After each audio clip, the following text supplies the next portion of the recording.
All right, good evening, everyone. I will call to order tonight's special meeting of the Evanston Preservation Commission. We have a full quorum of 11 commissioners. So the Preservation Ordinance empowers the body to safeguard our city's historic and cultural heritage and to oversee and administer our city community's historic preservation program. And the commission is tasked with identifying and preserving historic, cultural, and architectural resources. And I guess first thing we will do is public comment. And so we have John Kennedy. If you could keep your comments to 3 minutes or less. I'll even try to be shorter. That's All right. First off, I want to thank all of you for publicly discussing this motion to make the Civic Center a local landmark. I think it's very important that this is a discussion in the community because it's been in the community for a long time. And it's, periodically raises its ugly head. I remember in 2007, they wanted to move out and tear it down. And then 83% said no. So let me get to what I was prepared to say. The building we are currently in has been part of our Evanston community for over 100 years. Its latest rendition of service has been the seat of public engagement for nearly the past 50 years. And judging from the referendum conducted in 2007, 83% of the residents wanted the municipal government to stay in this building. Now, why? Well, part of the reason might be that the residents have accepted this building as a functional and necessary part of Evanston. But part of it may also be the size, the age, the architecture, the ambiance of the structure has grown to embody what Evanston means to its citizens. Indeed, the first thing you see when you go to the city's website is a picture of this building. Is this building an icon? No. But is it iconic? I would argue that it is.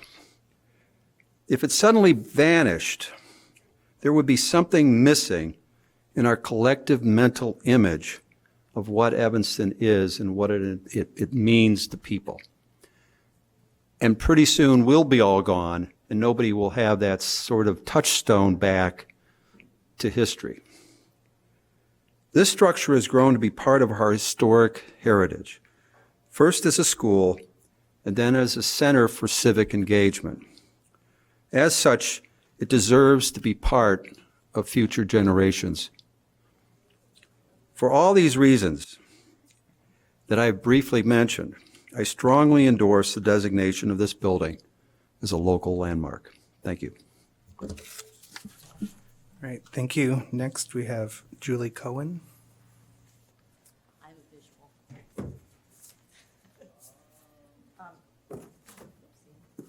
There's two sides to it. I'll flip it around in a minute. So thank you for having me speak tonight. So thanks for the opportunity to speak about the future of our Civic Center.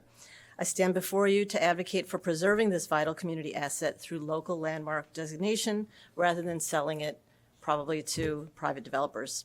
The Civic Center isn't just a building, it's a cornerstone of Evanston's identity and future sustainability. Landmark designation would provide crucial protections and benefits. Let me share 4 crucial reasons why preserving it makes sense, along with a practical funding solution.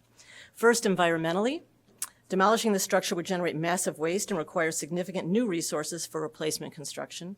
Studies show that renovating existing buildings typically produces 50 to 75% less carbon emissions than new construction. So this aligns with our climate goals. Second, financially, while selling might provide a short-term cash infusion, we'd lose a valuable public asset forever, which I think is what he was just saying. The city of Tilburg, Netherlands provides an inspiring example with their Lokhal project, which is on the other side. I'll show you in a sec. A former railway workshop transformed into a magnificent public library and cultural center. This adaptive reuse project has become both a community anchor and a source of civic pride and economic vitality. Third is historically, this building represents a significant piece of Evanston's architectural heritage, because it is an old, very large public building. In Lohrenningen, Belgium, an historic convent was facing pressure for private development, but their innovative renovation now serves as a new city hall, preserving history while meeting modern needs. And fourth, culturally, the Civic Center provides accessible public space that builds community connections. Converting it to like high-end housing, for instance, if it was sold off to a developer, would privatize a space that currently serves all Evanstonians. The successful transformation of Milano's Palazzo dell'Argenero shows how preserving civic architecture strengthens community bonds. So in addition, my practical solution for funding, which I just thought I would mention, would be that rather than selling this civic center, we should consider selling the Noyes Center, which needs tons of renovation, and a portion of its surrounding parkland. And this alternative site is better used for development, and the proceeds could fund the civic center's renovation. This, or part of it anyway. This approach would preserve our most historically significant civic building while still meeting development needs. So in conclusion, saving the Civic Center through landmark designation is about more than just preserving this building. It's about protecting Evanston's character, sustainability, and public spaces for future generations. Let's learn from successful international examples and make the wise choice to reinvest in this community asset. Thank you. Great, thank you. Next is Joan Safford.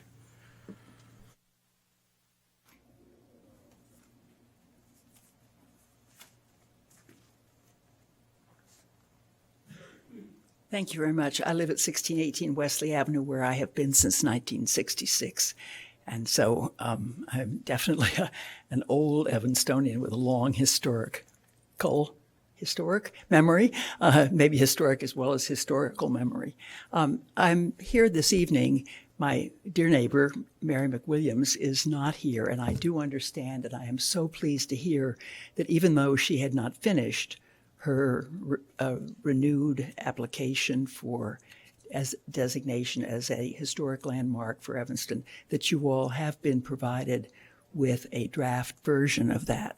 So I'm so pleased about that because Mary has done an extraordinary amount of work in the last few years, most specifically making the property more historically significant and architecturally significant. And then I want to add my own few words about why other reasons I think that it is so historically significant for our community.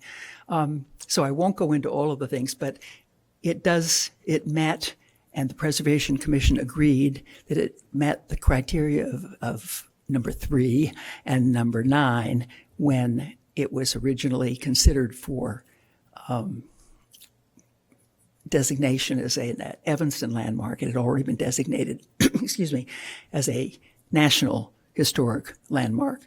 But but there was very mixed feelings about the other 2 criteria for. I think is it 4 and 6? I mean, I think it was 3 and 9 that were the original, and 4 and 6 that were the later. In any case, yes, and 4 and 6, which are later. So I just want to emphasize 4 and 6. It's identification of the work of an architect, designer, and engineer or building whose individual work is significant in the history of the development of the city, the state, the Midwest region, or the United States. And Mary has done this extraordinary work to determine, in fact, who designed and built the part of the Civic Center which is most prominent.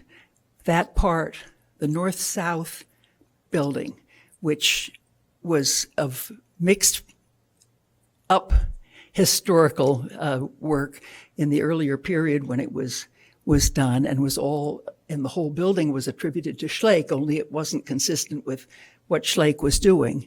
And so this Georgian architecture of the whole front of the building, north-south, was a puzzlement, as Winnie the Pooh would say. And that has now been, through Mary's extraordinary research, has been determined to be a very, very prominent architectural firm in Indiana, and the D.A. Bolin Company. And there she has in her report a long list of the civic buildings which they have which they constructed. They did not do much in Chicago. But the other thing that's significant about what Mary has discovered about the history, which was certainly unknown, and why the building became a Georgian building instead of a European-looking building, was that the new Archbishop of Chicago, looking at that building, or at the building drawing, said, "This is not American." And of course, at that time, what American meant was Georgian. And so he sought out and got the Boland firm in Indiana to redraw the plan. And it is that spectacular front of the plan sitting on this extraordinary piece of property and fronting on Ridge Avenue at the very, the kind of crest of the hill of Ridge Avenue that has made it so significant in its outer skin.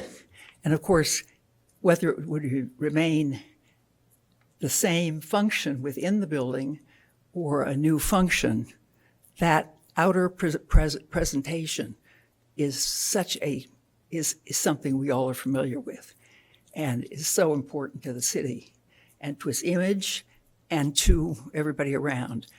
I want to just detour for a second. I know I've overshot my time, but I want to just detour for a second to say that also when it was chosen as a civic center, it was also took into account the fact that the 5th Ward was close, the 2nd Ward was close. This part of whatever ward this one is, it's now the 5th, I think, but it wasn't. It was racially mixed.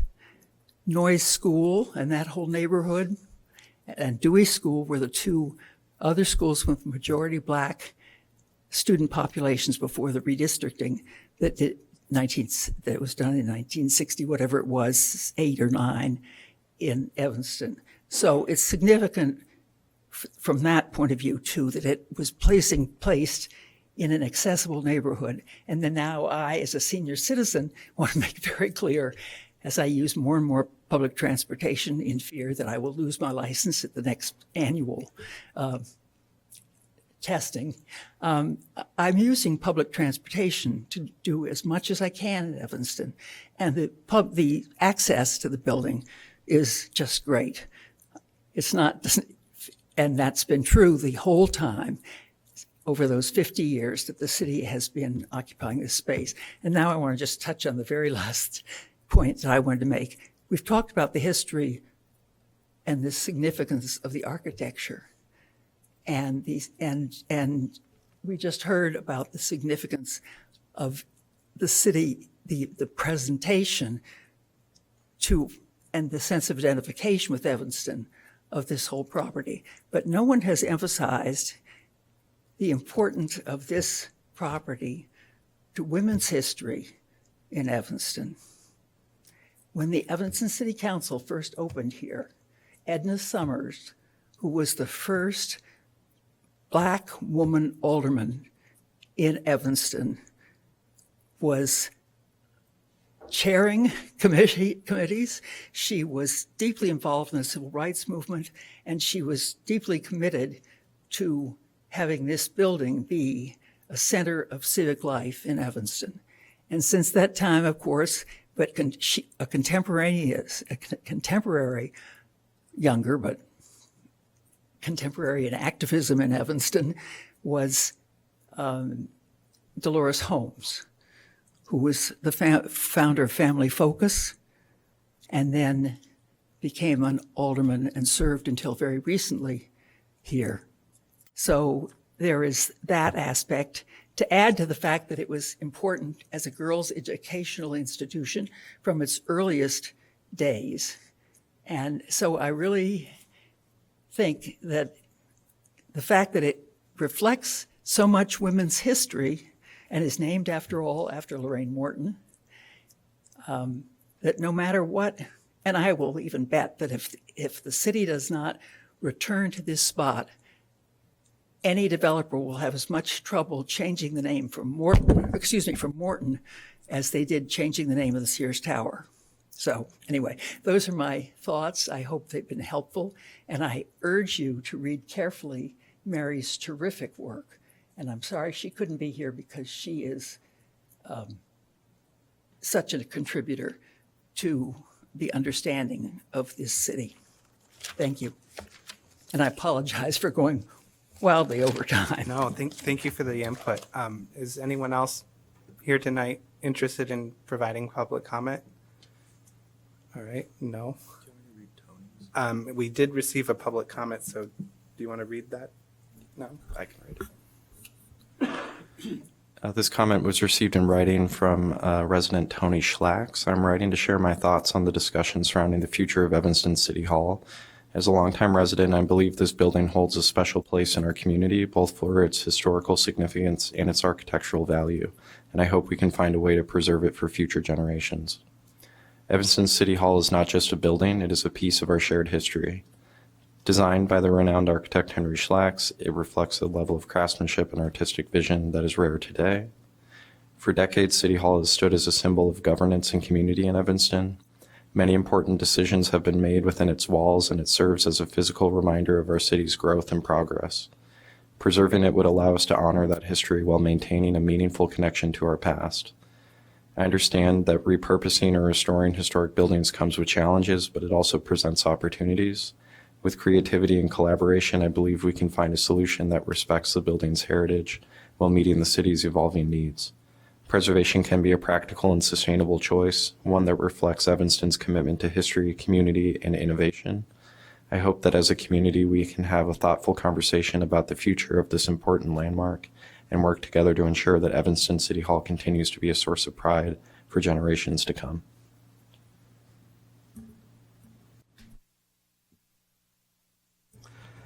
All right. Okay, so we have, I'll ask everyone here tonight if we would like to have Cade provide a process of what it means to go through. Yes, Commissioner Dreller.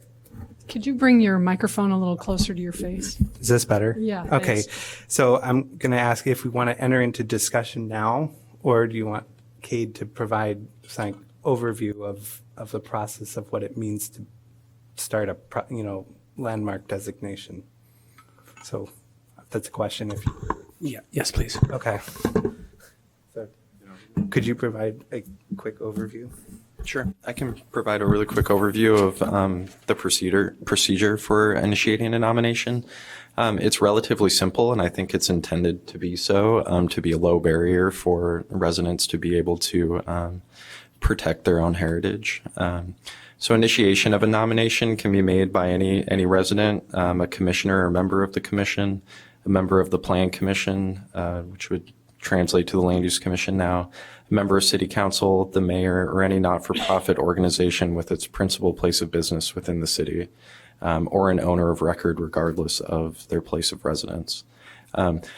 The one thing to note here, and I had to do a little bit of research, is that it doesn't say the commission can nominate something. It says a commissioner or a member of the commission. The way that this was handled in the past, when the commission would actually put forth a lot of nominations in the 70s and 80s, they had a subcommittee called the Evaluation Subcommittee, and the chair of that subcommittee would act on their behalf.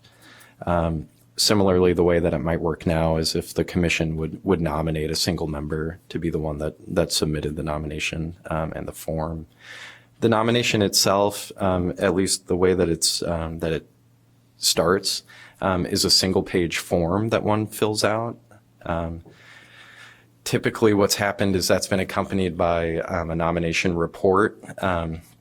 But the ease or the need of especially protecting landmarks that might be immediately in danger or threatened is that as soon as the form is submitted and received, it engages a process that puts in place what are called interim protections for a property.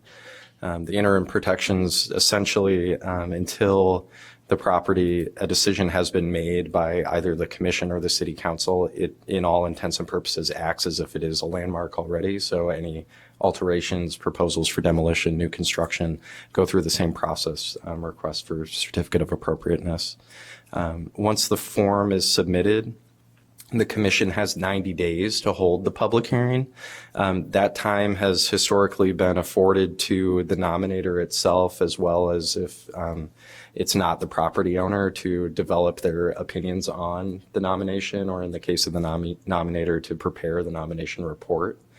So you don't need that with the form that comes later.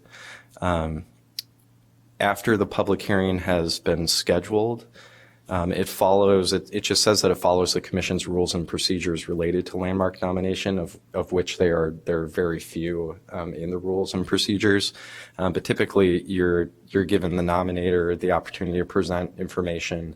You equally give whoever the owner is opportunity to present information for or against. The public provides testimony for or against.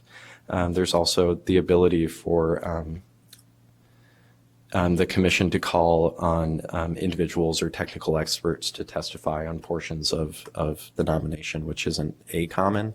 My understanding is that that's more common with a nomination that is brought to this body from one of its own members, is that you might not prepare a full-scale nomination report initially. It's more of almost a fact-finding engagement, so individual commissioners could then provide input, members of the public can provide input, you can call on certain technical experts to provide input. The public hearing is subject to continuances granted by the commission, so there's actually no set amount of time to make a decision within the public hearing process, so that can extend as long as is necessary to gain information. Once you close the public hearing, you then have 70 days to prepare your report, which is really your findings of fact on the nomination itself. If you recommend approval of, or designation of a resource, that gets transmitted to City Council within that 70-day window. City Council then has 120 days to act on that. If the commission does not recommend approval, the whole process ends at the commission level. It doesn't proceed to City Council. And I think that's basically the process in a nutshell. When you're looking at developing the report, you're looking at how all the testimony meets or does not meet the criteria for designation. Somebody might say that it's being nominated under 2 criteria. The commission can determine that there's additional criteria that it meets, so you're not locked into only assessing or judging what an individual believes it might fall under or meet. And then importantly, in addition to the criteria, the evaluation criteria, you're also making a judgment on whether it has sufficient integrity. So that means whether it has basically it is able to communicate its past and its feeling and associations that make it significant adequately through its physical composition, so that its individual parts are there. Those are separate motions. So typically the way it works is that you would make a motion and vote on each of the evaluation criteria that you think it might meet. And then you make a separate motion on the criteria for integrity. And then you would come back later and make a separate motion on adoption of the report. And then a little complicated, you make another motion on approval of a resolution that gets transmitted to City Council if you recommend approval.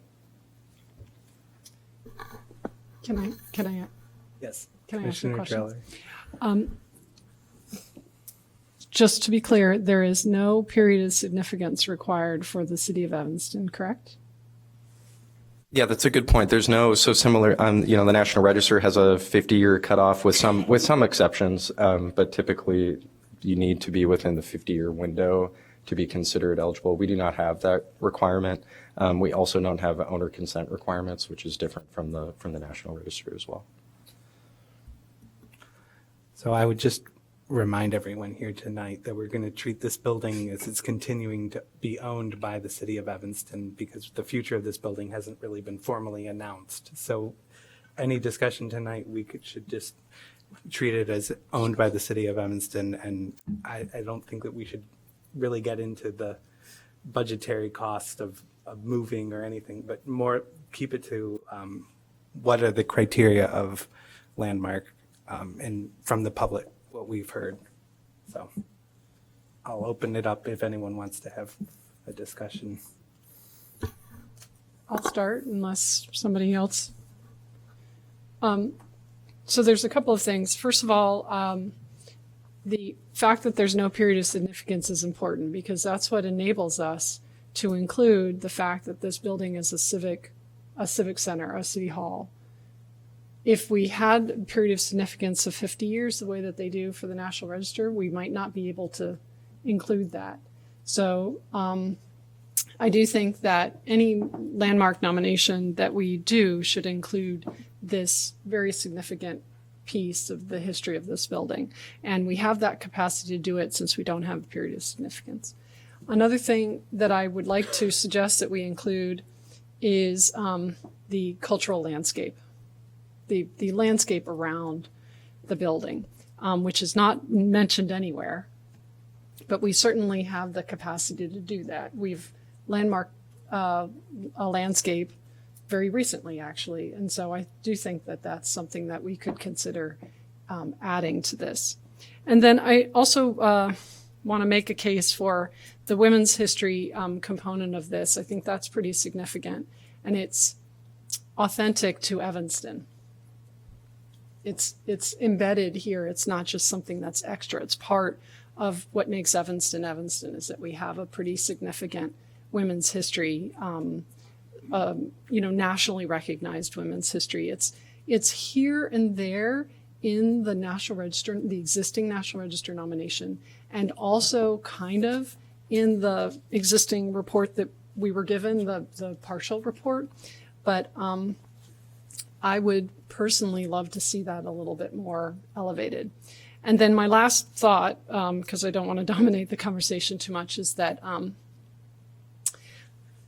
the current materials, as I looked at them, make a very strong case, persuasive argument for the architecture. But I do not see a ton of persuasive argument for anything else. There's lots of great information here. There's like the start of persuasive arguments. There's lots of sort of data about who the architects are and what the building was used for. But it feels as though, as it exists currently, and if we're going to redo it, I would like to suggest that we redo it with this in mind, to kind of spell it out, say exactly what it is that this building is important for, and not sort of just leave it like, well, it was here for a long time, and so therefore, like this is our opportunity to really make a case for this building, to really advocate for this building. And I would like to see that a little bit more defined and like purposeful. So those are my more than 4 cents about this.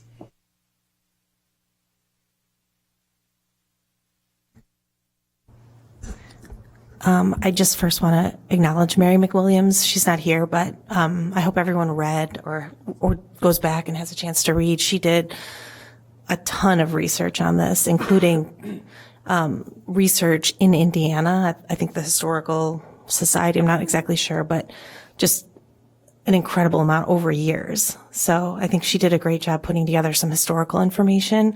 So creating this nomination, a lot of that work has been done for us, which is wonderful. So in the same vein, with women's history, a woman did a really great job getting some history for us. So I'm really happy about that. And I just want to also piggyback on what Commissioner Dreller and then Joan Safford mentioned. I think it's a really great opportunity to commemorate women's history in Evanston through this nomination.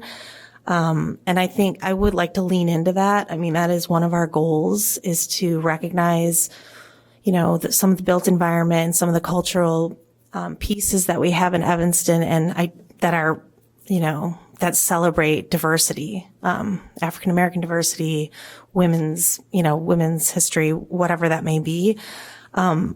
Just to sort of sum it up, I mean, this was, contracted or commissioned by nuns originally, by a significant architect. It was Marywood Visitation and Marywood Academy and Visitation Academy, so women's schools for many years. And then I didn't know the piece about the alder people, not alderman, alder people, who were African American women. I didn't know that piece, and I thought that was like truly very significant as well. In addition, named after Lorraine Morton, who was mayor for 16 years in Evanston, the first African-American mayor, who also happened to be a woman. So there's just so much women's history tied up in this.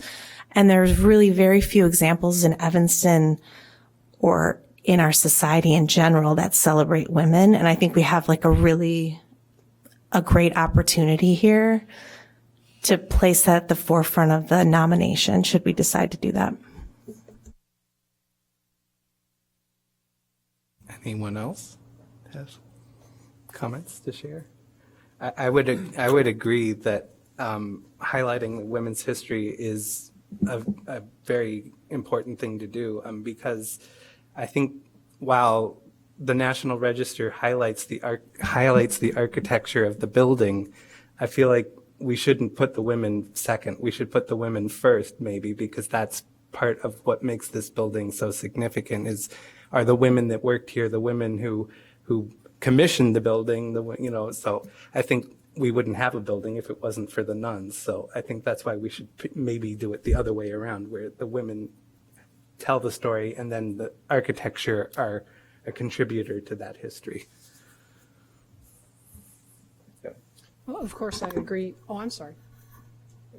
Of course, I agree with that. I wanted to add to the excellent list that was just provided of different things for women's history that I found there's something actually that I didn't realize until I read it in detail, that there was quite a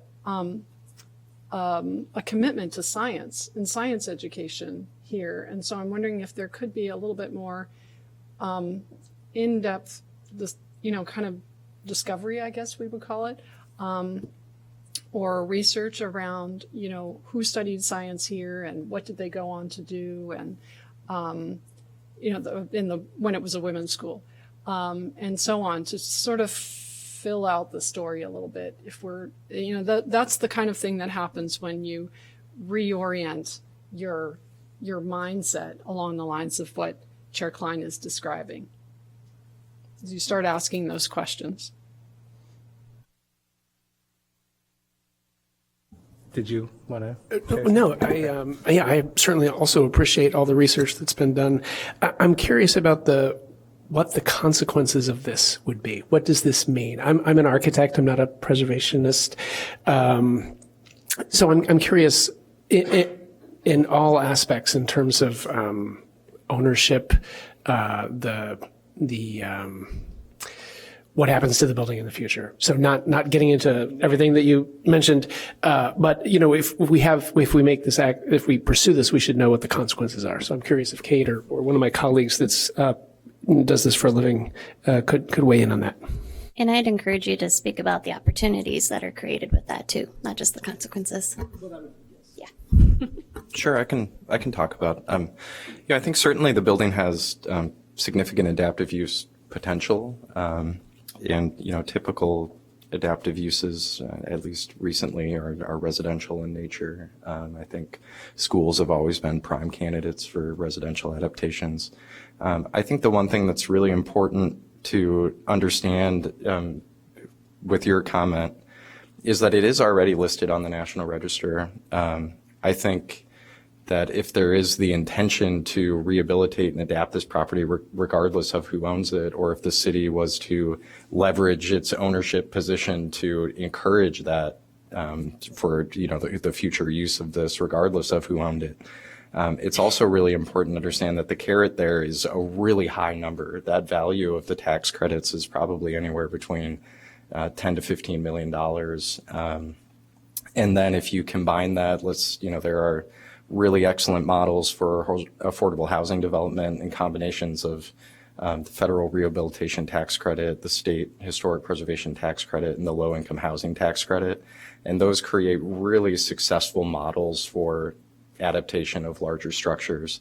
I think it would be really difficult to foresee a scenario where somebody who really knew what they were doing left that big of a number off the table for no reason. So in terms of this, Kate, I'm sorry. Just to be clear, the tax credits that you're talking about come as a result of it being on the National Register. correct. So does everyone, I hope everyone here understands that. That's already, that's a given. And no one is going to rehabilitate this building without going for $15 million worth of tax credits. I mean, so that's already a thing.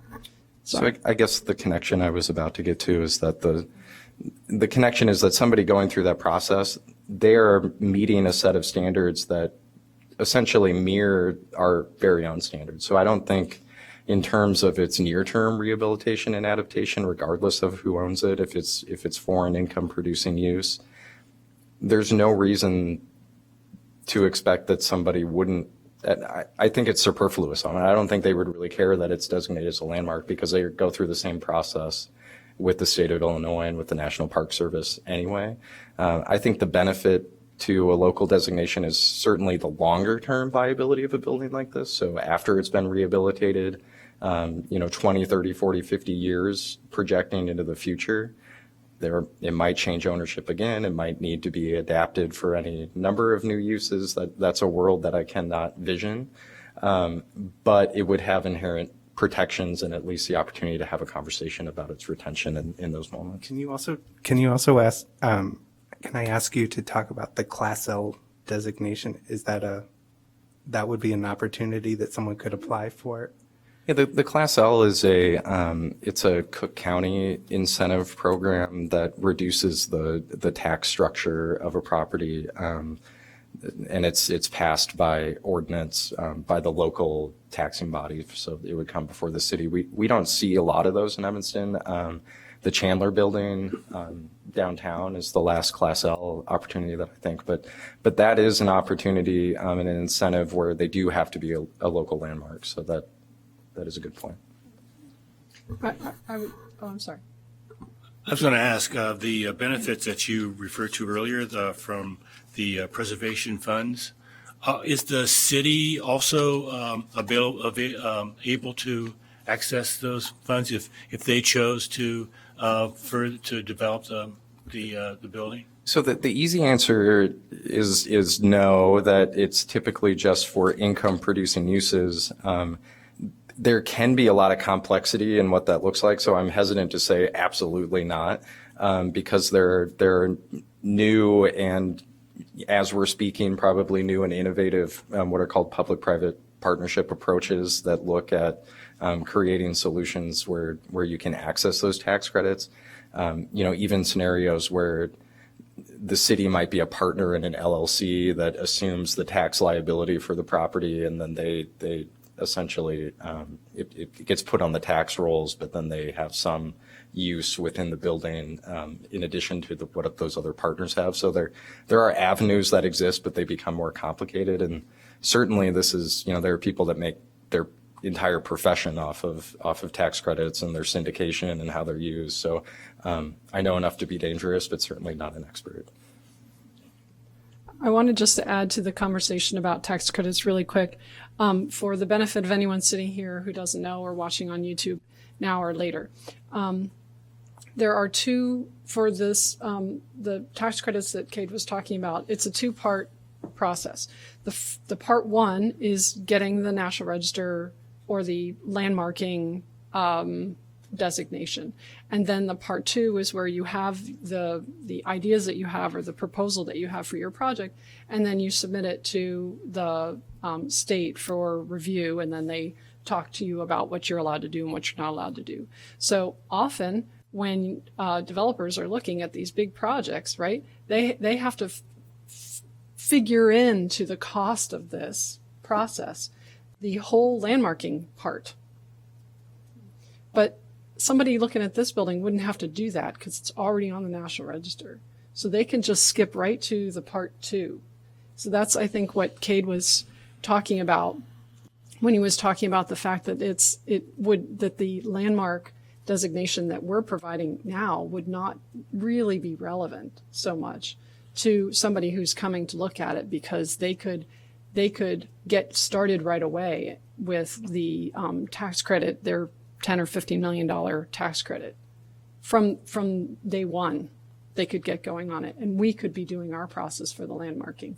I hope that filled in the thing. So, you know, they have their project and they have to go anyway. Even if it's not a landmark, they would have to go and get review. Because, I mean, that's how these big projects get funded. That's how people can afford to do these big projects. The post office in downtown Chicago, Cook County Hospital, probably Union Carbide in Chicago too. Like all these projects are all tax credit projects. Tens of millions of dollars of tax credits. So this is maybe for you two and Kate. So but there's a difference in terms of what this body, the kind of oversight that it would have if it's let's just run with the scenario where it's a developer who's doing it, and they can get to phase 2 because it's already on the National Register. We wouldn't get to say boo about that. The community, us as representatives of the community, wouldn't get to say boo about that unless it's landmarked. I mean, just because it's on the National Register they don't have to come before us. Is that right? Yeah, that's right. Okay. So, I mean, when it becomes if this building were designated as a landmark, that is when any work that's done on the exterior of the building then would have to come to us for either minor or major work. Yeah, the part 2 for the national the tax credits that we're talking about, the part 2, that is interior and exterior. Right. That's the whole So thing. let me put it, is anybody watching the shop? So is there a state or federal, the Department of the Interior saying, like, if somebody's redeveloping the building and they're doing something hideous and we're kind of got our hands tied behind our back in the scenario where it's not landmarked? So- is the state or the federal saying, like, you don't get to put, you Yes. don't get. So the tax, there's a state tax credit and there's a federal tax credit. Both of those are the State Historic Preservation Office in Springfield is the one that's ensuring that the project meets the Secretary of Interior standards for both interior and exterior work. And the interior work is usually for what's considered character defining features. And so Public spaces. public yeah. spaces, Mhm. yeah. And let me also say that the SHPO, if you imagine State Historic Preservation Office, put a little in your mind, a little equal sign, and then visualize a fine-tooth comb, because we are really talking about getting down into the details. The SHPO really gets into the details of the Amanda knows. They really do. SHPO's office really, that part 2, you have to earn your $10 to $15 million tax credit. You don't just get to go there and say, oh, I want to do this, and they say, okay. They go through every detail of the project. It's intense review. And just, I don't remember if you asked this, but typically they would receive approval for that, and then they would, assuming this was a landmark or it's a different property that it goes through that is a landmark, then they would come before this body after they have that approval for only the exterior alterations that have already met the standards that are basically parallel our own. I just want to make a comment. I think in the public, there's a misunderstanding that becoming a landmark in this case would depress the price that the city might be able to get if it sold this piece of property. But I think what we're trying to do is dispel that by saying they're already on the National Registry. If they do adaptive reuse, they have to already go through review that's more stringent, more strict than ours because it includes the interior as well, while we're just an exterior reviewer. So I just want to dispel it. I just think they're mutually exclusive. Like the city, if it chooses, can monetize this to the full extent, and we can be stewards of this property going into the future if they decide to sell it. And by stewards, I mean what Cade said. I just want to echo. He said, I don't want to, what you said about long-term use. That's where I think the designation really matters. It's likely it's going to go, whoever develops it will go for these huge, $10 million or 20 million or whatever it is credits, but in the future, there's a question mark as to what will happen to the space. So when the credits on the National Registry are gone, then who's looking at the property if it's developed? No one, if we don't landmark it. So I think that's the point. Two things: dispel the fact that the city is making a bad deal if they landmark it. I don't think it's burdensome for developers based on what we said. And then two, we would be protecting it into the future. Well, I think this goes back to what Commissioner Dreller was talking about, that when we enter into the process of landmark designation, it's not just the building anymore. Because as we learned when we redid the statement of significance for Harley Clark, we did it for the landscape. And so the landscape is also a big part of this site and history of the site. So that could be included in the statement of significance for the landmark designation, which isn't necessarily part of the tax credit process.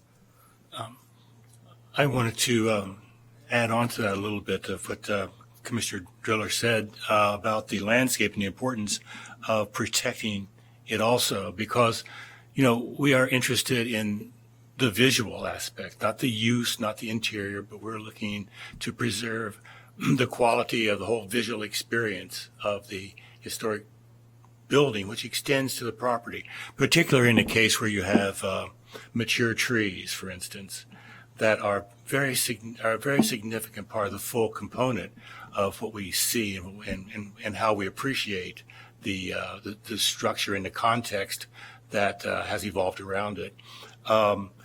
There's also a tendency for cities to pave. And, as we look to possible having less restrictions on impermeable paving, for instance, it's maybe we should actually have a different standard for historic properties than non-historic properties, for instance, in that regard. So I guess there's a question that goes with this, and that is how much, when we can include the outside space. In the case of this building, which has considerable outside space, how far can we go? Do you have any idea how that may be? And how much can we have this stewardship over how it's used? I think that's up to the commission to figure out how it meets the criteria for landmark designation. And we haven't necessarily had this opportunity to discuss how our criteria for landmark designation apply to landscapes, but I'm sure we could figure it out. It's doable. And do you want to add anything about the extent, Commissioner Smith's? I mean, the only thing I would say is that it's there are some inherent difficulties with protecting the landscape based on the current city code that we have, and I think we've talked about that. There are often activities that don't require a building permit, which is that is the loophole, for lack of a better term, to not require a certificate of appropriateness. We do have standards, particularly standards for alteration, that talk about the environment, the significance of not destroying important environmental features. So the standards exist. It's just that often applicants don't have to submit for a certificate of appropriateness for that. That being said, one thing that I didn't mention in the kind of procedure of a landmark nomination that I think is really important is that the commission can describe and lay out a set of guidelines for how a property should be used and kind of what its best practices are. Those are not necessarily limiting. They can be guidelines for areas that should be treated with more sensitivity. They're often also identifying areas that might be more appropriate for certain development and balancing both of those on a property. And that's, when we looked at the property on Hurd, for example, we very specifically in the guidelines talked about it being appropriate to certain locations that are appropriate for an addition, that were appropriate for subdivision and new construction adjacent to it. So I think those are certainly opportunities to at least lay out a framework for what you're talking about. and find locations that are more sensitive that should be protected, other locations that may be more capable to absorb change while retaining the integrity of setting of a site. The property itself in a designation is tied to the pin. So this one's a little unique that the pin has recently been split. So the park in the Ingram Park is no longer associated with the parcel the building is on. And I think that was, to the benefit of the community. That was done very specifically to not allow development of the park, to protect the park for the long-term interest of the community, regardless of what happened to this property. So my question is, if you have two different pins, how do you do that? Can you do like a pocket historic district then to like include the two pins? If we're doing landmark designation, you can only do it for one pin, right? I'm not really sure. I'd have to get back to you on if it's just been, basically the majority of nominations we see are for single pins, or if there's anything that precludes, a designation for multiple pins. I'm not sure, but I can get back to you. Do we know if the park is going to be part of the RFP or the sale of the property? My understanding is that there is no intention whatsoever to dispose of the park, and that its long-term future is to be open space in a park. Okay. So where does the pin, where did the property boundary end for the pin that contains the building? Is it the parking lot? I think it's like an L shape. So the parking lot, the entire parking lot, everything essentially other than the green space in the park becomes a separate thing. I want to add one more thing about the cultural aspects of this building. And I do agree that they are significant and maybe even more significant than the architecture of the building itself. And before I came to the meeting, I needed to understand how the city came to be in this building and where they were before, because I thought I remembered something. I found Square in this beautiful Richardsonian building. And so I got a little history of the original city hall there. And I wondered, why is Evanston struggling to have a beautiful old city hall? Whatever the reasons are, we've already lost two and they're gone forever. I think we need this one. Even if the city is vacating it for civic pride, we need to keep this one. No, it's true that the Evanston History Center did a roundtable article about the history of where all of our seats of government were, and we don't really have a lot of built examples left. They're all gone, except for this one. And I think that moving forward, that would be a testament to our community that we value preservation, that we would see value in keeping and landmarking this building.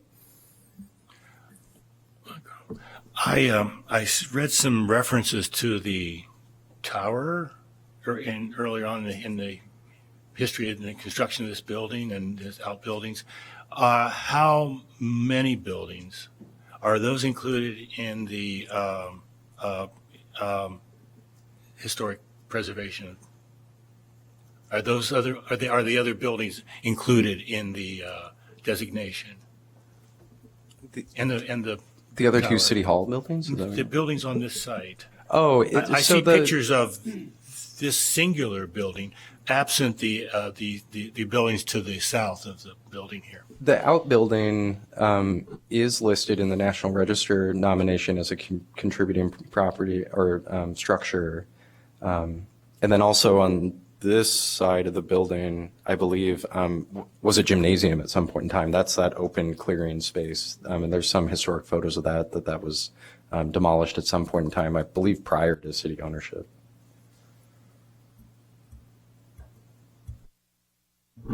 Does anyone on this side have anything to say? I don't mean to it's a lot of discussions over here, but I'm just, trying to be fair. I've been listening with great interest, and I just want to express my full support for the spirit of the conversation. I think we should move forward with this.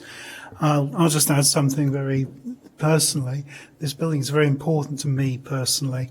You can probably tell from my accent I'm not from around these parts.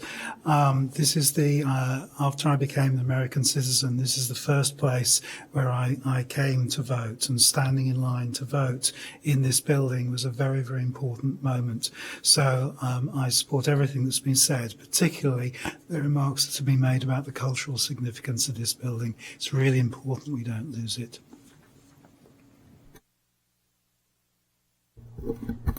I just have a question.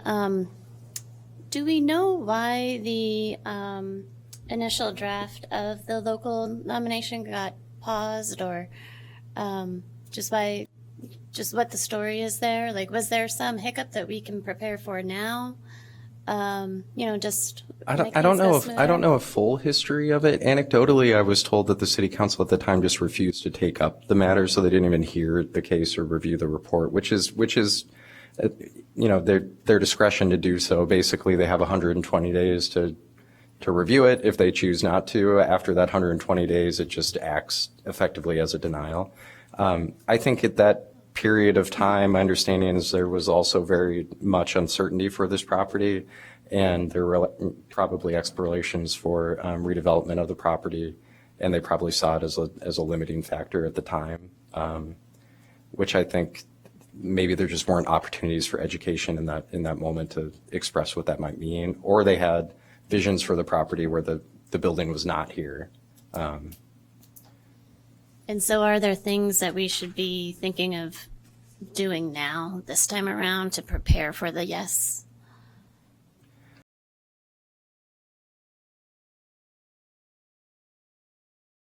Plan explicitly, asking that the city council at least allow the commission to present something to them.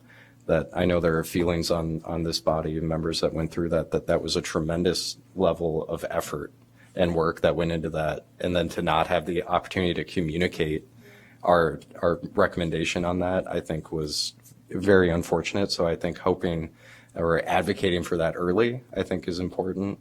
I think also just looking at this in terms of its opportunity, dispelling misperceptions that it limits redevelopment and adaptive use opportunities, and more that this is an opportunity to really celebrate this building, and that it doesn't compete with the goals of the city, regardless of what the city council decides to do with this. It doesn't really compete with those. It really just acts to supplement those efforts, I think, and reinforce them and communicate the past and significance of this property for the benefit of future generations. Commissioner Cohen, do you want? Yeah, I don't know whether things like this are properly a part of the information provided when you try to nominate something as a landmark, but it seems to me that the argument that we need to address when this goes to City Council is that the designation of this building will not diminish its value. Right. And I'm not sure how you do that short of somehow hiring somebody as a consultant to do economic evaluation that would involve a zoning analysis of what you could put on the parking lot areas, how many units you could put into this structure, and then an estimated cost of construction for rehabbing this building versus new construction. That's right. I think also it's important to for the commission and the public at large to remember, I think it was in 2018, right, that the Foster School was designated a landmark primarily on cultural significance, right? So that's been done before for significant African American history in the city, and so the city council did vote to designate that a landmark. So it's not like we have to lick our wounds for Heard Street, but for Foster School, the city council did see the value and how tied into the community it was. And I think that if we potentially show that cultural value of the building, I think that's a strong example that city council probably would value. I think you can sell those issues, but I worry that the city council and that the city government will not see past the building as an economic opportunity. Can I just say that just because we are landmarking the building or we might landmark the building, would not mean that they wouldn't be able to do stuff. I mean, they could add, let me back up. We here on the commission routinely say yes to all manner of additions to various kinds of landmarks. If it's done sensitively, thoughtfully, I mean, somebody could add something to the back of this building in such a way that it wouldn't seem too out of place. Like we're not saying just because it's landmarked that they can't do anything. That's along the lines of Commissioner Ziem and others. Like, we have to dispel that myth too. Early and often we have to remind people that landmarking doesn't mean you can't do anything. Although Stuart, I do agree with you that it's potentially, depending on the mindset of some people, a hurdle that we are going to have to anticipate and plan for sure. But I think also just, making sure that everyone understands that we're not necessarily saying they can't do anything. If I could piggyback onto that, I like all these recent comments that we've been bringing up, because we saw a prime example of in Harley Clark what happens when the RFP process goes south, and there's a lot of negativity about it. And so I think all these efforts that we can make to show this as a positive force to a potential buyer or developer or whatever are really important in this process. Okay, just to get some clarification on what you said earlier, as part of the designation, the commission or the proposal can make recommendations about how certain spaces are used.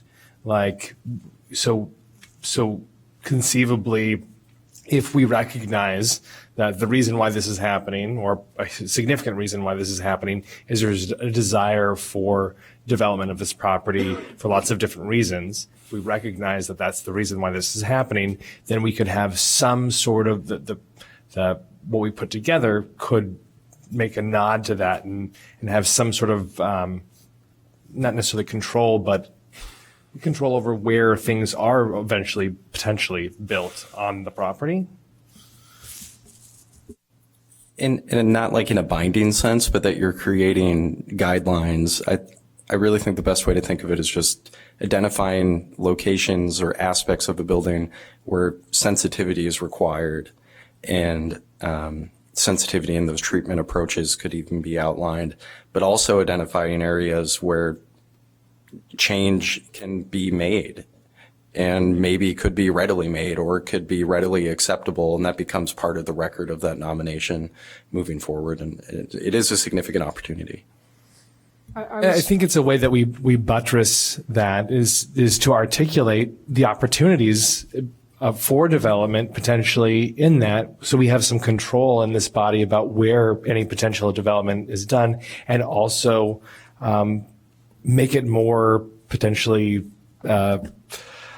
easier for city council to vote for, really, if it's spelled out in real terms. Hey, these are areas that are ripe for development while still preserving this important building. I'd like to add just a tiny bit of context. In other cities where I have actually written successful landmark nominations, for hire, it is actually required. It has been. I have been required to make a list of the character defining features of a particular thing. I mean, it's a part of the landmarking process.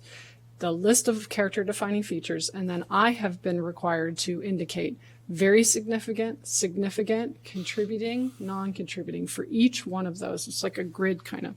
And then going forward, that becomes part of the record, as Kate said. And then going forward, the governing body, in this case, the Preservation Commission, would have that as a guide. They could look back and say, okay, the owner is saying that they would like to do X, Y, Z. Let's look and see, are those the elements being impacted by that particular proposal? Are those very significant, contributing, or non-contributing? And then that provides a little bit of guidance so that we're not sitting up here every single time going, well, I think that's important. Do you think that's important? And how important is it? And is it important in the front but not in the back? And all these things, because that work has been done as part of the landmarking process. So that's a long way of saying that we could do that here, but I would like to plant like a small seed, which has been in the back of my mind for a long time.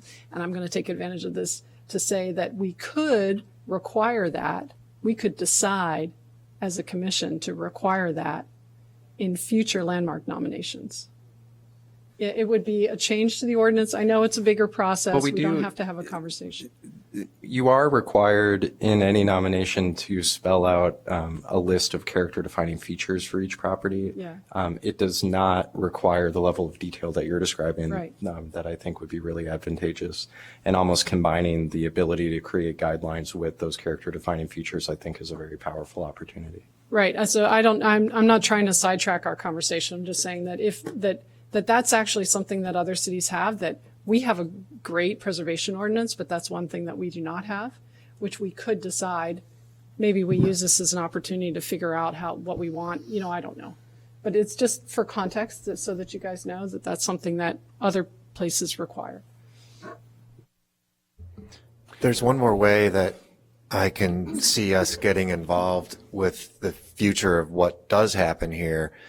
And it's something that we can't control, but I think we should offer it up anyway. And that would be that we're let into that RFP and sale process at the staff level here. And so I would love to see a Preservation Commission liaison into those meetings so that we're an integral part of it. We're going out of our way to be very positive about this and sell all the positive aspects. We're trying not to be negative or combative or, just you should landmark this, and no matter what the consequences are to the future sale of the building. So in the spirit of cooperation, I hope that it goes both ways and we can be led into those meetings.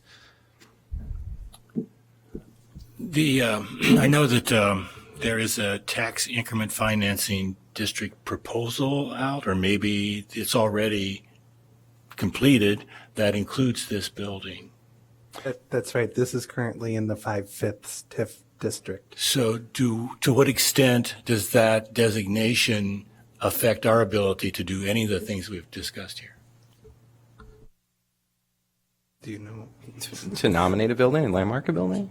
It doesn't have any impact on that. I don't know an answer for whether TIF funds can be used for preservation purposes in a redevelopment scenario, if that's what you're asking, but it certainly doesn't limit the ability to landmark something.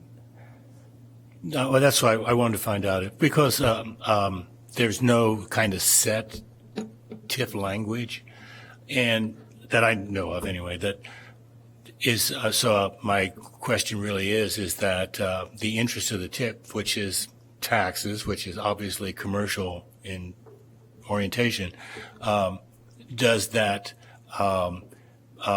disqualify any other government entity from imposing any kind of restrictions or on the use development of a building that is in a TIF district? I don't know of any limitations on TIF districts and their relationship with landmark properties or the preservation ordinance. The TIF district is, those are created in areas that are recognized as being blighted, essentially. I mean, that you have to make that statement that this area is blighted, and that is the reason why the TIF exists. That's the reason why some communities are very hesitant to, some very affluent North Shore communities are hesitant to have TIF districts, because they're forced to go on the record and say a location is blighted, and they don't agree with that. Well, Kenilworth has a TIF district. But the funds that accumulate are used to try to spur redevelopment opportunities for that. So it doesn't have to. It could be associated with infrastructure improvements to facilitate. Are we the only community that you know of whose city hall is in a blighted district? I have no idea. Oh, okay. Just checking. I wanted to mention that as far as some of the research about like economic impact or development impact. The RFP that I think I mentioned towards the end of the last meeting that's out right now it's the putting the assets to work. And it's from the city of Evanston. The RFP is closed now for responses. So it's under deliberation now. And it's in response to an almost $1 million grant that the city received to do this research for this building, for noise, and for the police and fire headquarters. And so they are looking for a partnership with an expert to get this, to figure out how to put their assets to work, to how to generate income for those 3 properties. And so I kind of feel like if we get ahead of this and we go ahead and get this land, and if the building Civic Center becomes landmarked, then when this RFP is awarded and the consultants come on board, then they'll be able to look at this property with with the national and the local landmarking status, and then be able to do all of their reporting and opportunities and how to make this building work for the city with the existing protections and opportunities and tax opportunities and that will come along with all of this. And it's a 3-year contract too. And so I don't know when they're going to be eventually issuing their results and whatnot, but I just kind of wanted to give that projection of time out, that the city is already thinking about this building and how to make it work. And same with noise, which is a whole nother conversation. But that I feel like it would be good to go ahead and get this done. And so that's kind of why I was wondering why the one from 20 years ago kind of stalled, and how, we can just make sure that it would be a smooth application period and a smooth introduction to city council as well, just to go ahead and cement all of that. I just want to comment. You were asking why it stalled. I did talk to Mary McWilliams. From what she explained, I think a lot more information has come out about the historical significance around the architect that wasn't available. I think, that it's now been logged with like the Indiana Historical Society. So they've since uncovered more information that makes the story more robust and compelling. So that's the first thing. And the second thing I would add is I think our lens now is different. And so we're also looking at diversity as an important attribute to the cultural significance. And I don't think that was mentioned. And I also think now there's nearly 40 years in this civic center. And before, 20 years, it wasn't as significant. Like it's even more significant, the length of time that the local city government this has been the seat of government. So, things have changed. I think it's a more compelling, application now with 2 additional criteria added from the original application. Yeah, I agree. Something that Amanda just said reminded me, we haven't really talked much about the city's sustainability goals, but keeping a building is the most sustainable thing you can do. We all know this. This is preaching to the choir right here. But that is another one of these sort of quick comments that we should make early and often, like all the time. Every time we're talking to somebody about preservation, we have to remind everyone that we're talking about recycling this building. That's actually the thing we're doing. And the city has all these goals that it's trying to achieve. And so to let somebody buy this building and demolish it is to undermine all of that.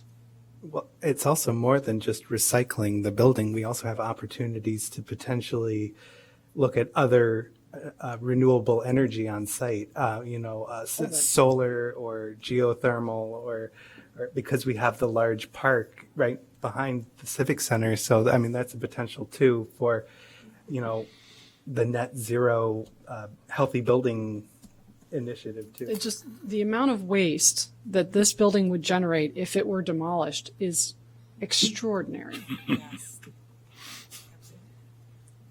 So I think we should remind people of that. One of the issues at Dyke Stadium was the impact on the neighborhood and just the visual impact. And what was the payback for that? What was that called? To take into consideration the loss of the visual impact of the existing building that would be taken away, and it was something that we placed a value on. I'm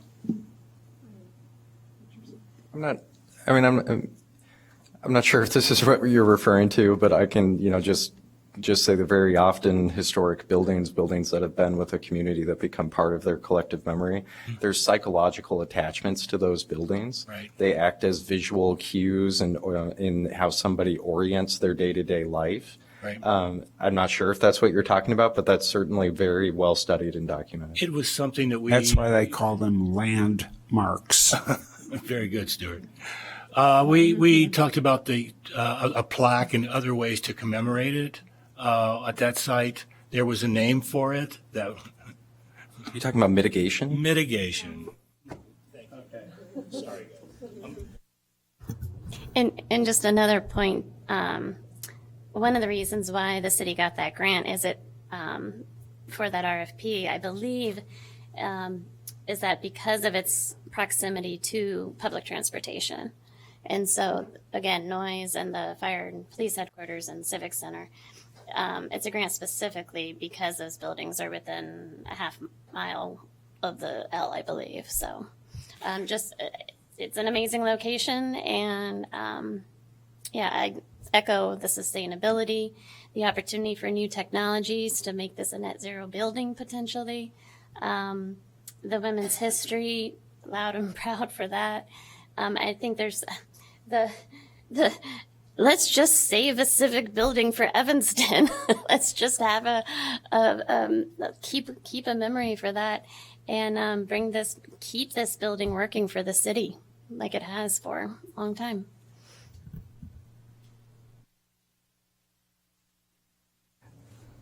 Is there anyone else? I think we're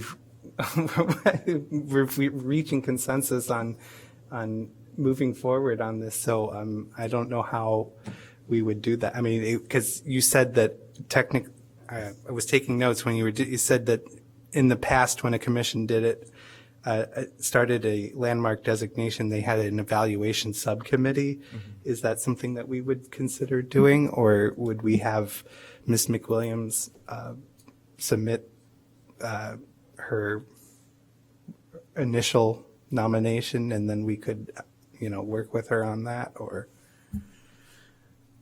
I think those are all opportunities. Okay.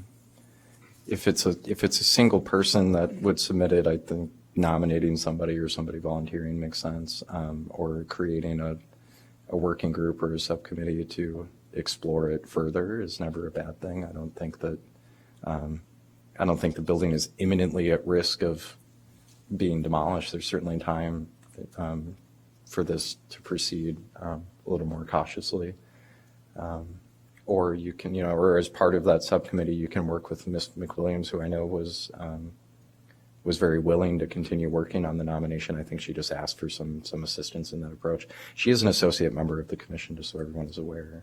Right. I just don't want to lose sight that she's done significant body of work, and that we should probably include her in this process. It's just how we start this process. I think there was a motion at the city council last time to abandon any idea of the civic center being used in the future as a civic center. I guess the discussion was about adopting some kind of a formal motion that the city of Evanston would never again in the future use this building as a civic center. Is that something that we would like to have left on the table as a would it be in the interest of this body to have all options to remain open in terms of ownership, occupancy, and use? I would say for the purposes of this body and the ordinance that the use, it really doesn't matter. How it has been used historically matters, but its future use, I don't think has really any association with its past significance and moving forward with like a nomination. I wouldn't think. Regardless of what the direction the city council is going to talk about it on 2 separate meetings, I think regardless of whatever that direction is, there's a lot of value to celebrating this building and honoring its past. I think I've heard a lot of really strong arguments to kind of pull some things full circle. There are really significant city goals related to why you would retain a building like this or retain any building of this magnitude somewhere, the sustainability aspects. I think it's important to John's point when he talks about the recent success of Harley Clark. That was made available because of accessing the tax credits. The reason that languished for a long time is requiring nonprofit uses for that. It makes it very difficult. Once we open that up to somebody being able to access that carrot and those tax credits, it makes a lot of more palatable things possible within the market. I think that if retaining this building is a goal, if housing is a goal of the city, I just don't see an example where somebody doesn't go after that really large carrot, and then it just makes the landmark nomination more of a celebration and honoring this building's past. I really don't see it as a barrier to the city accomplishing its goals, regardless of what those may be. I would like to respond to you, Chair Klein. Specifically, my personal feeling is that I would like to give, although I would love to capitalize on the momentum tonight, my personal feeling is to maybe Ms. McWilliams should be given the opportunity to put her name on that one-page form because she's done so much work. It feels like if she doesn't want to do it, that's another matter. But it feels kind of like we should at least offer before we just nominate somebody here to do it. I think that's that was what we one of were my talking suggestions. about. Was that we afford her the opportunity to do it, and then if she felt more comfortable, someone else could do it. But, Yeah. So just and it seems like there's a consensus for that. And then if she can say yes or no, and then soon thereafter we can start another process depending on what she says. The other thing I was sort of thinking as we were talking about it, and Cade, your reminder that the city council is going to take this up again, is that, would it be reasonable to ask for some kind of very short memo or report to city council about our special meeting tonight that just says, we're taking this up. Like, here's what we talked about tonight. And we just want to let you know. I mean, we're doing this publicly, so we have a council member here. So, I mean, it's not like, we can say it openly, but I just wonder if a group memo to them, like a one-page statement would be a reasonable thing to ask for, ask you all to do.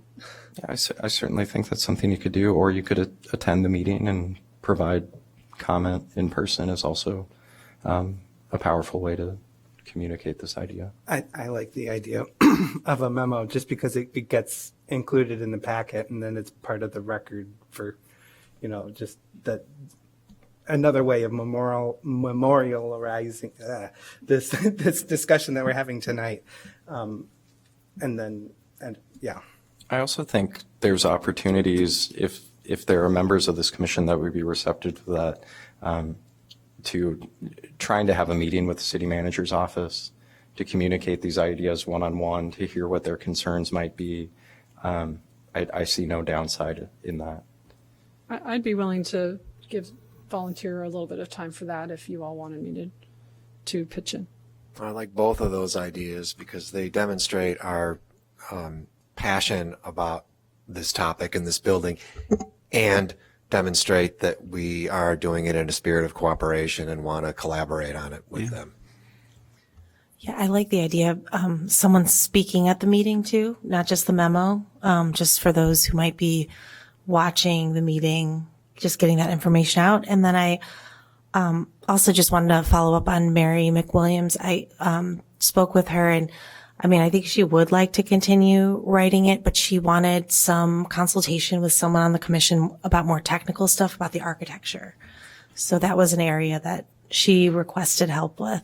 You know, the thing that it's easy to forget is that we are all here because we're committed to preservation, but those are a set of values that are not as widely shared as we would like to assume. And that I've seen paperwork prepared for landmark designation, and I think it would be wise to submit along with that a report or an argument that addressed issues like the ones that Commissioner Dreller brought up about sustainability, that included economic parameters that related to adaptive reuse versus new construction, to argue that in fact all of the reasons to keep this building and have it adaptively reused are in line with the city's goals and objectives for its plan. Well, and I think that that's what Kate was speaking to, that once the form is submitted and once you have the hearing, then the commission is allowed time to get information from outside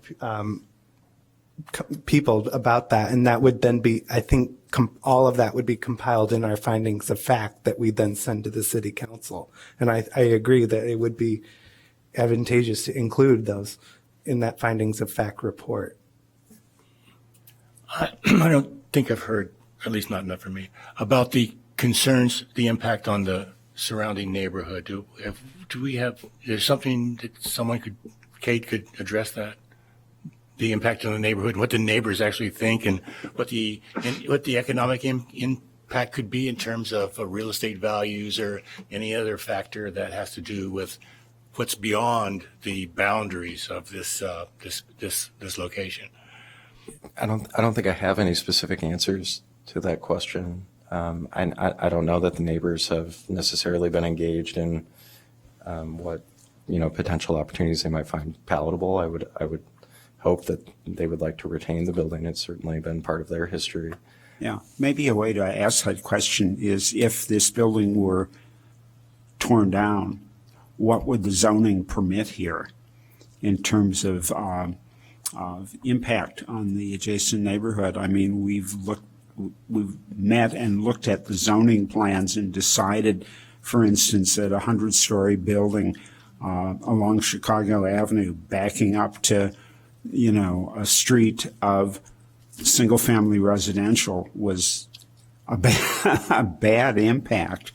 I haven't looked at the zoning map to find out what's envisioned for this piece of property, independent of the issue of the city hall currently being here.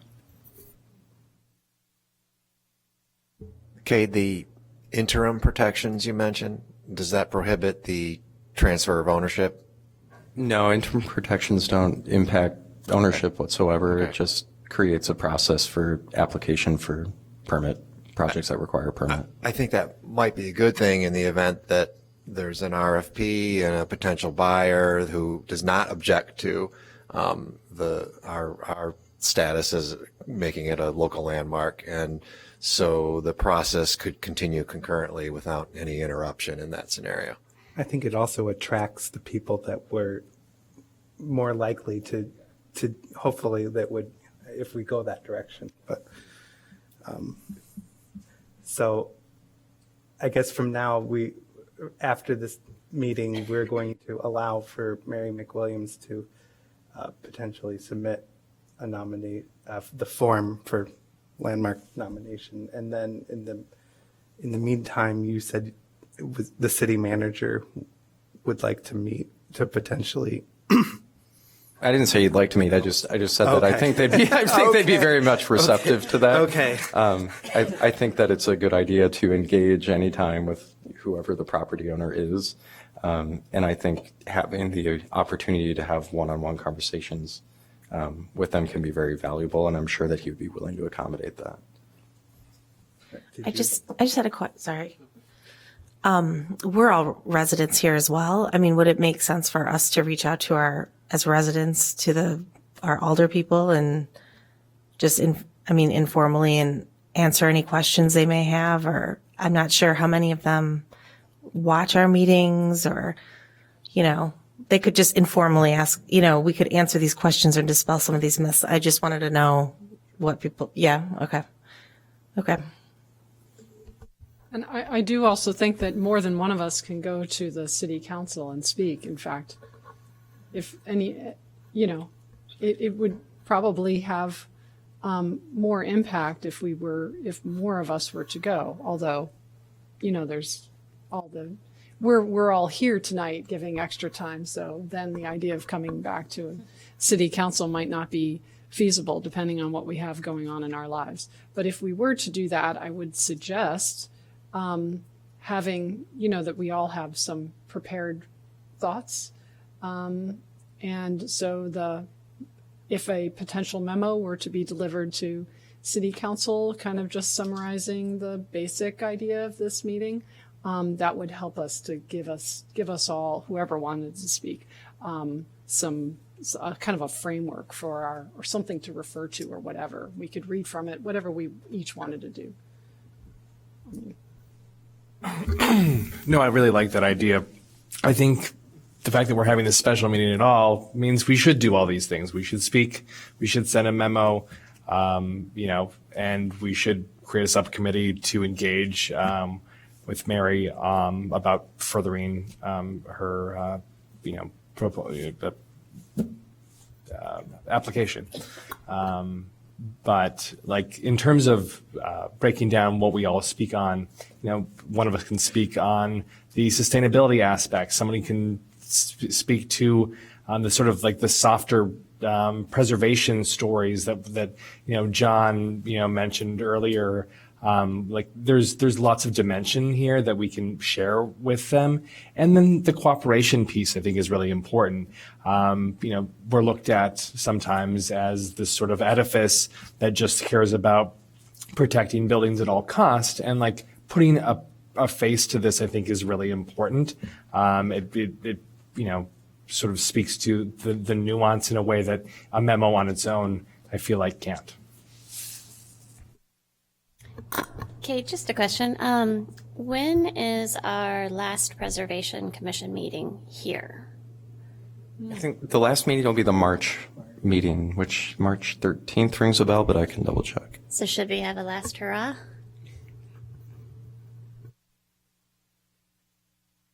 March 11th.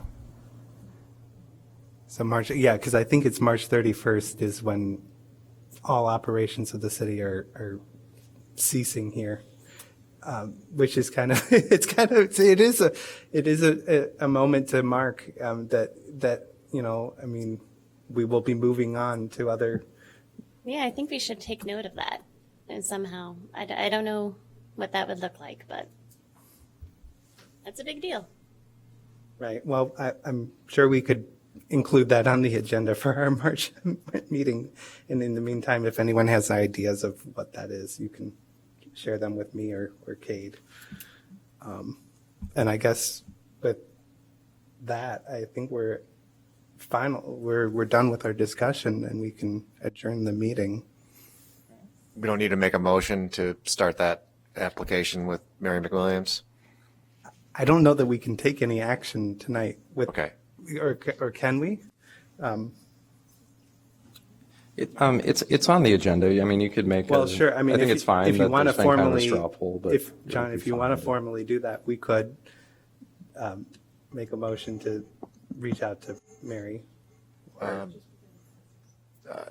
she doesn't need us to sanctify that, of course. No, she So I think we'll pass on the motion for tonight and let that process begin. Okay. I mean, I wouldn't mind making a motion, Okay. just to. I think we should. I think if this is that strong, even if it's symbolic in some ways, I think us all saying here right now that we as a commission, not speaking for all of you, I don't know how you vote, believe in preserving this building. I think that matters. So I think we should. All right. I'd like to make a motion. I don't know how to make a motion during a special meeting. Is it just I make a motion, Yes. Cade? I think so. That's it? Okay. I'd like to make a motion that we encourage the landmark nomination for this building. We're going to call it 2100 Ridge Avenue, Lorraine H. Morton Civic Center. Do we have a second? I second that. All right. All in favor of the motion? Aye. The motion passes unanimously. All right. And so that will start the process. And with that, we can adjourn the meeting. Thank you, everyone. All right. I think it's the 24th is the first time they're discussing it, and then their meeting after that, I think, is March 10th.